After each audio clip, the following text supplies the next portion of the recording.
লক্ষ বৎসর ইবাদত করেছিল। কতদিন বললাম? 8 লক্ষ বৎসর ইবাদত করেছিল। পৃথিবীর চুল পরিমাণ জায়গা কোথাও বাদ ছিল না সেজদা করতে। তাহলে ওর সেজদার কাছে আপনাদের সেজদা কিছু লাগবে? মনে হবে কিছু? ওর ইবাদতের কাছে আপনাদের ইবাদত কিছু মনে হবে? হ্যাঁ বাবা, মনে হবে না তো, তুচ্ছ। ওর ইবাদতের কাছে সব তুচ্ছ ইবাদত, তুচ্ছ ইবাদত। কিন্তু আল্লাহর আদেশ পালন না করার জন্য ও কি হয়ে গেল? শয়তান হয়ে গেল। ওর ইবাদত সব কি হলো? সব বেকার হয়ে গেল।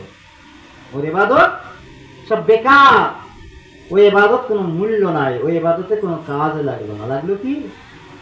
তাহলে কি ইবাদতে গর্ব করবেন?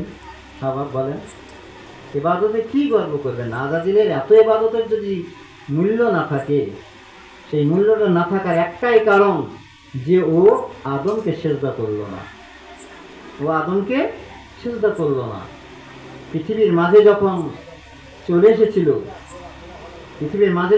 এসেছিল, তো হযরতে মূসা আলাইহিস সালামের সঙ্গে একদিন রাস্তার মাঝে আজাজিলের দেখা হয়ে গেল। তো বলছে, হুজুর আপনি তো আল্লাহর দরবারে যাবেন, কথা বলবেন, তা আমার একটা দরখাস্ত আছে। কিসের দরখাস্ত? বলে, আমি তো শয়তান হয়ে গেছি, তো আল্লাহকে বলুন আমি মুক্তির রাস্তা কিছু পাবো কিনা, জেনে আসবেন। তো নবী মুসা আলাইহিস সালাম আল্লাহর দরবার থেকে ফিরে চলে আসছেন। আবার দেখা হয়ে গেল। হুজুর আমার কথাটা বলেছিলেন?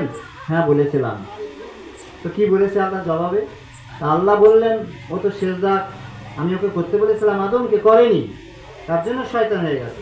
ওকে বলে দাও, এখন তো দুনিয়ার মাঝে আদম আর জীবিত নাই, এখন তো পর্দা নিয়ে গেছে। কোথায় আছে? কবরের মাঝে আছে।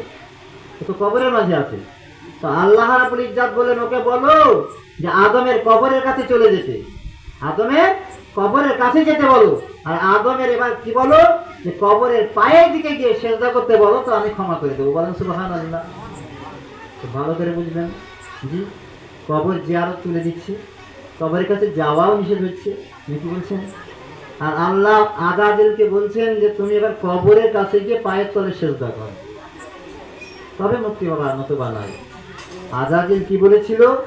যে আমি জেন্দা অবস্থায় তো সেজদা করিনি, এখন তো মরে গেছে, করবো না। করলো কি? করেনি। তো মুক্তি পেয়েছে কি? মুক্তিও পায়নি। জি, তাহলে মুক্তিও পায়নি। তাহলে কি বোঝা গেল? কি বোঝা গেল? যে আল্লাহকে সেজদা করে মুক্তির কোনো রাস্তা নাই।